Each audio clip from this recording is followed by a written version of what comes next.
আসসালামু আলাইকুম রহমতুল্লাহি বারাকাতু। ওয়ালাইকুম আমরা আসসালাম দেখতে পাই রহমতুল্লাহি যে, বারাকাতুহু। যে সকল দেশের রাজনীতিতে ধর্মতান্ত্রিক বিষয়টি রয়েছে, সে সকল দেশে মেজরিটি ধর্মের বাদে যারা থাকে তারা খুবই অপ্রেসড হয়, অর্থাৎ নিপীড়িত হয়ে থাকে। এমনকি তাদের নিজেদের ধর্মের মানুষজনও খুবই আনফেয়ারলি জাজড হয়ে থাকে। এখন আপনারা যেহেতু একটি ইসলামতান্ত্রিক পলিটিক্যাল পার্টি, আমার প্রশ্নটি হচ্ছে, আপনি কি মোরাল পুলিশিংকে সাপোর্ট করবেন নাকি এর বিরোধিতা করবেন? এবং যারা মোরাল পুলিশিং করে তাদের প্রতি কি যথাযথ অ্যাকশন নেওয়া হবে? Thank you. ওনার দুটি কনসার্ন উনি রাইজ করেছেন। ফার্স্ট কনসার্ন হচ্ছে, দুনিয়ার দিকে তাকালে যে সমস্ত ধর্মতাত্ত্বিক দেশ আছে সেখানে এক ধরনের চাপাচাপি করা হয় মানুষের উপরে। মানুষ যা চায় তাও মানুষকে ডেলিভারি দেওয়া হয়, মানুষ যা চায় না ওইটাও মানুষকে বাধ্য করা হয়। 2 নম্বর হচ্ছে, বিশেষ করে উনি সেকশন আলাদা করেন নাই, মরাল পুলিশিংয়ের কথা বলেছেন যে আমরা ক্ষমতায় গেলে ওই রকম মরাল পুলিশিং সিস্টেম চালু হবে কিনা, যেহেতু আমরা একটা ধর্ম based party. True, I agree, কিন্তু ওই দুইটা এগ্রি করি না, ওই দুইটার সাথে আমাদের কমপ্লিট ডিসএগ্রিমেন্ট। ভারত আমাদের প্রতিবেশী দেশ, ওই দেশের কনস্টিটিউশনে বলা হয়েছে যে দেশ হলো তাদের secular. Secular means every religion will preserve the rights to enjoy their own religious freedom. But in fact এটা নেই সেখানে। বরঞ্চ এই কয়েকদিন আগেও দেখেছেন খ্রিস্টান সম্প্রদায়ের লোকদেরকে মব করে হত্যা করা হয়েছে, বাংলাদেশ তার প্রতিবাদ করেছে। এর আগে দেখেছেন অন্যান্য ধর্মাবলম্বী বিশেষ করে মুসলমানদেরকে সেখানে করা হয়েছে। তো কি হলো, সেখানে সংবিধানে তো লেখা আছে, ওই সংবিধান তো ফাংশন করছে না। এটা নির্ভর করে ওই সংবিধানের যারা কাস্টোডিয়ান তারা কেমন, তাদের মানসিকতার উপর নির্ভর করে দেশটা কেমন, সমাজটা কেমন চলবে। ইসলামের ব্যাপারে মরাল পুলিশিং এর কোনো জায়গা নেই।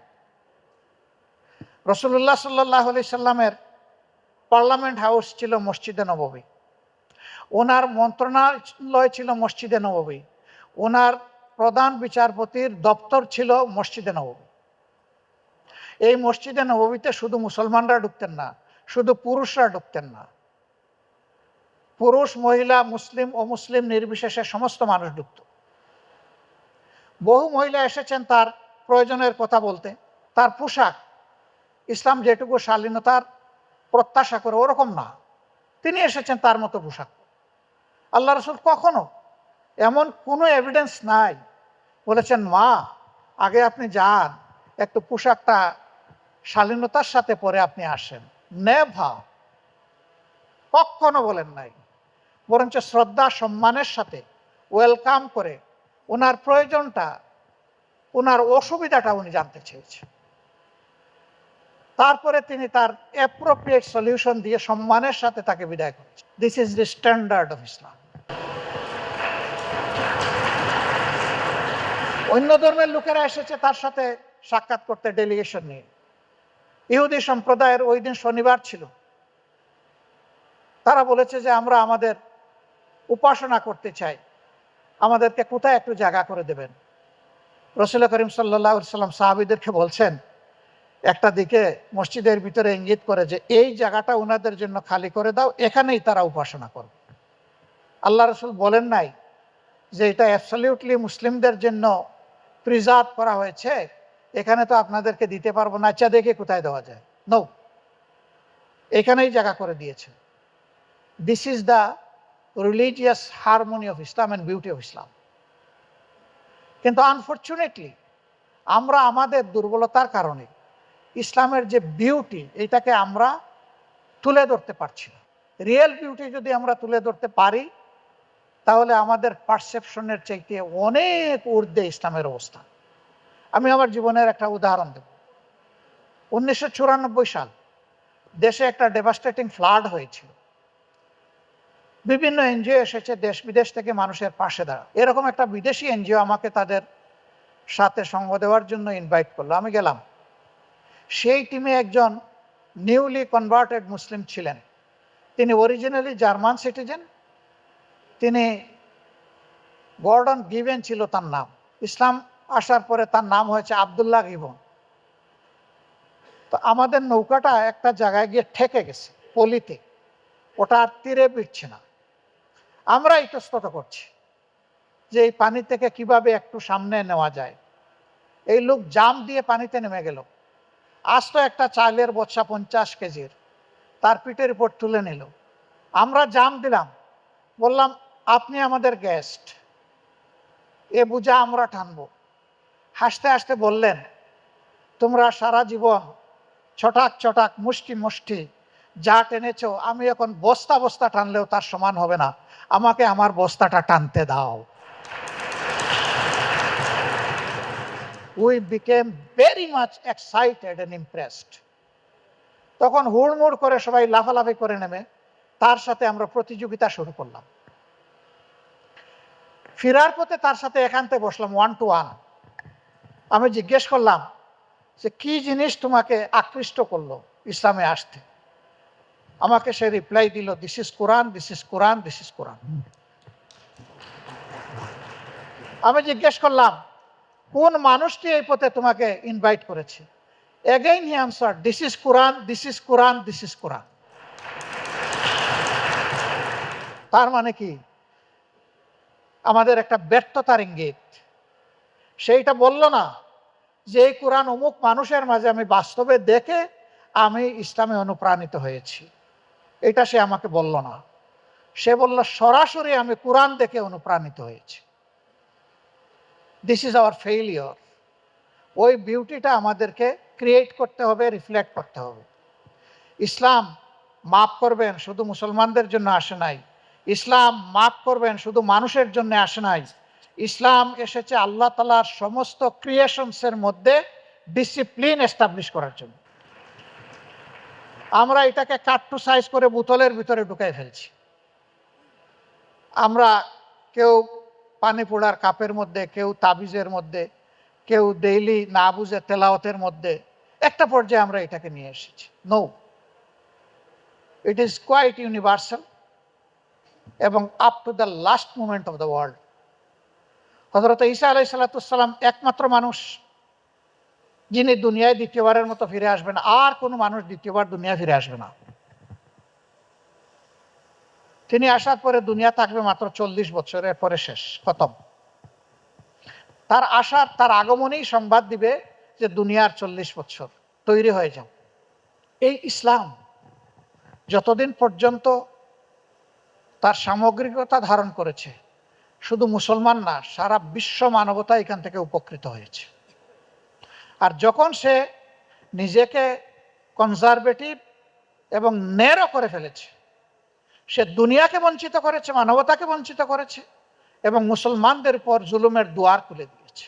আমরা আল্লাহর কাছে চাই আমরা যেন ইসলামকে তার রিয়েল স্ট্যান্ডার্ডে অনুধাবন করতে পারি এবং এদেশের নাগরিকরাও যেন অনুধাবন করতে পারে সেই বিষয়টা। এখন কথা আসে যে অন্য ধর্মের যারা, তাদের কি হবে? ইয়েস, তাদেরও রাইটস আছে, তাদেরও ধর্মের উৎকর্ষের জন্য, যেহেতু তারাও রাষ্ট্রের নাগরিক, যেহেতু তারাও রাষ্ট্রকে ট্যাক্স দিবে, অবশ্যই তাদের অধিকার আছে, ওই অংশটা তারা অবশ্যই পাবে, এ ব্যাপারে কোনো সন্দেহ নেই। মেনশনেবলি আমাদের ব্যাপারে একটা মিসপারসেপশন ক্রিয়েট করা হয়েছে যে অমুসলিমরা আমাদের হাতে অনিরাপদ। আমরা কাউকে অমুসলিম বলি না, আমরা বলি সকল ধর্মের মানুষ। We respect every religion. এই জায়গাটায় আমরা যে কথাটা বলতে চাই, জামাতে ইসলামী সর্বাত্মক চেষ্টা করে বিশেষভাবে যারা অন্য ধর্মের মানুষ তাদের উপরে কোনো ধরনের অন্যায় আচরণ না করা। একটা হাদিসকে আমরা খুব ভয় করি। আল্লাহ রসুল বলেছেন, মুসলমানরা যেখানে সংখ্যাগরিষ্ঠ হবে সেখানে অন্য ধর্মের মানুষেরা তাদের কাছে আমানত থাকবে। এই আমানতের ইজ্জত, সম্পদ এবং জীবনের ক্ষতি যারাই করবে, আল্লাহ রসুল বলেছেন দুনিয়ায় যদি তারা ন্যায় বিচার না পায়, তাইলে আখেরাতের আদালতে at the day of final judgment, I will be the plaintiff and raise objection and file case against this oppressor Muslim for oppressed non-Muslim. আমি এই নির্যাতিত মানুষটির পক্ষ হয়ে ওই মুসলমান নামের জালিমের বিরুদ্ধে আল্লাহর দরবারে আমি মামলা দায়ের করব, এই কথা বলেছেন আল্লাহ রসুল সাল্লাল্লাহু আলাইহি ওয়াসাল্লাম। আমরা ভয় পাই। আমরা ভয় পাই বলেই আমরা আমাদের ভাই বোনদেরকে সম্মান করি। আমাদের হাতে কেউ ওরকম অপদস্থ হওয়ার কোনো ইতিহাস নাই, কিন্তু সব কিছু আমাদের নামে চালান দিয়ে দেওয়া হয়। Quite unfortunate. আমরা সেভারাল টাইমস বলেছি, একটা ইন্টারন্যাশনাল ক্রেডিবল প্রোব বডি করে আদ্যপান্ত বাংলাদেশের জন্ম থেকে আজ পর্যন্ত প্রত্যেকটা মিস হ্যাপেনিংকে দেখা হোক, তদন্ত করা হোক। জামাতে ইসলামী এখানে সর্বাত্মক সহযোগিতা করে। আর যদি কেউ আমাদের মধ্যে এরকম পারপিট্রেটর, অপরাধী সাব্যস্ত হয়, ডিটেক্ট হয়, আমরা আইনের হাতে নিজেরা তাকে তুলে দিয়ে ওই আইন যাতে তার গতিপথে আপন পথে চলে, শাস্তি বিধানের জন্য আমরা সাহায্য করব। এটা আজকে অনুরোধ করে রাখলাম, এটা চলতে থাকুক। আমরা এই জায়গায় দাবি করছি না আমরা ফেরেশতা, আমরাও মানুষ হতে পারি, আমরাও মানুষ, আমরাও ভুল করতে পারি। ভুল এবং অপরাধ করলে আমাদের শাস্তি আমরা দাবি করছি। আমাদের শাস্তি দেওয়ার মধ্য দিয়ে বাংলাদেশে অপরাধীদেরকে শাস্তি দেওয়ার দুয়ারটা খুলে যাক, ওইটাও আমরা দাবি করছি। যদি আমাদের কেউ এরকম অপরাধী হয়ে থাকে, কোনো আপত্তি নাই, তার শাস্তি হবে, আমাদের সংগঠন পূর্ণ সহযোগিতা করবে। জুডিশিয়ারি কোনো ধরনের হস্তক্ষেপ করবে না। বলবেন মাঝে মাঝে যে দেখে আসামি ছুটে নেওয়ার চেষ্টা করে, সে প্রশ্ন আপনাদের আসতে পারে। অন্যায় অসঙ্গতভাবে শুধু আমার দলের কেন, যে কোনো মানুষকে যদি কেউ গায়ে হাত দেয়, হোক সে আইন শৃঙ্খলা বাহিনীর লোক, আমি যদি দেখি তার উপর জুলুম করা হচ্ছে, এটা আমার দায়িত্ব এটা রুখে দেওয়া, এটা স্তব্ধ করে দেওয়া। আমাদের সমাজ দুষ্টের দমন এবং শিষ্টের লালনের পরিবর্তে শিষ্টের দমন এবং দুষ্টের লালন করে। এই জায়গায় চুপ করে থাকা আরেকটা অন্যায়। তবে হ্যাঁ, দলপ্রীতিতে অন্ধ হয়ে কোনো অপরাধের পক্ষ নিলে আমরা তাকে কখনো ক্ষমা করি না, আমরা তাকে তিরস্কার করি, আমরা তার বিরুদ্ধে সাংগঠনিক ব্যবস্থা নেই এবং আইন শৃঙ্খলা বাহিনীকে বলি যে আপনারা নেন। আল্লাহর মেহেরবানি আমার নিজের জীবনে আছে, ধরে নিয়ে সংশ্লিষ্ট এলাকার এসপি সাহেবকে বলেছি এই নেন, এই অপরাধ করেছে, এখন আপনি কিভাবে প্রসিকিউট করবেন এটা আপনার দায়িত্ব, আমার দায়িত্ব আমি পালন করেছি। উনি আমাকে বিদায় দিয়ে ওরে জিজ্ঞেস করেছেন তুমি কি করো, বলেছে আমি মেডিকেল কলেজ 4th ইয়ারে পড়ি। তো উনি যেটা বললেন এটা সত্য কিনা, বলে সত্য।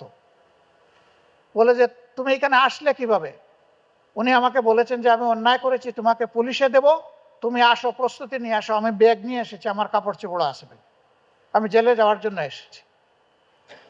এসপি সাহেব জিজ্ঞেস করেছে তুমি কি তোমার কাজের জন্য অনুতপ্ত, বলে স্যার আমি অনুতপ্ত, আমি অনুতপ্ত না হলে তো এখানে আসতাম না, তো এটাই তোমার শাস্তি, তুমি চলে যাও। 1 ঘন্টা পরে দেখি সে আমাকে গিয়ে সালাম দেয়, আমি তুমি এখানে, বলে যে আপনি দিয়ে এসেছেন আর এসপি সাহেব আমার সাথে এই বাদচাল করে আমাকে ছেড়ে দিয়েছে। আমি ওনাকে ফোন দিলাম, ভাই এটা কি করলেন, আমি চাইলাম একটা এক্সাম্পল তৈরি হোক, আপনি ছেড়ে দিলেন। কয়ে যে আপনার নিজের ছেলে না, অন্যের ছেলে, মেডিকেল কলেজ 4th ইয়ারে পড়ে, একটা সেন্সিবল স্টুডেন্ট, সে তার অপরাধ স্বীকার করে নিয়ে এসে বলেছে আই এম ফিলিং শাই, তার শাস্তি আর কি, আপনার কথা শুনে নিশ্চিত সে জানে সে জেলে যাবে। বাবাকেও মানুষ সম্মান করে না আজকাল, আপনাকে সম্মান করেছে, আপনি আর কি শাস্তি চান এই ছেলের জন্য। আমি বললাম এটা আপনার উদারতা, কিন্তু আমি আপনার কাছে এটি চাইনি, আমি চেয়েছিলাম তার উপরে আইন ইম্পোজ হোক। বললো এটাও আপনার উদারতা, আপনি যেটা চেয়েছেন। এই ছেলে আলহামদুলিল্লাহ পরে এতই পরিশীলিত হয়ে গেল যে তারে নিয়ে আমরা গর্ব করতাম। তো আইনের হাতে তুলে দিলে কেউ ছোট হয় না, আইনের হাতে তুলে দিলে আল্লাহ মর্যাদা বাড়ায় দেয়।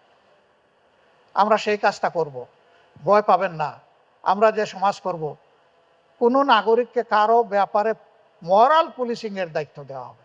পুলিশ এর বাইরে আবার মরাল পুলিশিং, কনস্টিটিউশনাল এবং ইনস্টিটিউশনাল পুলিশ ছাড়া আর কোন পুলিশ থাকবে না ইনশাআল্লাহ। ওরকম কেউ আচরণ করলে তাদের আমরা শুধু হাত ধরবো না, প্রয়োজনে গলাও ধরবো।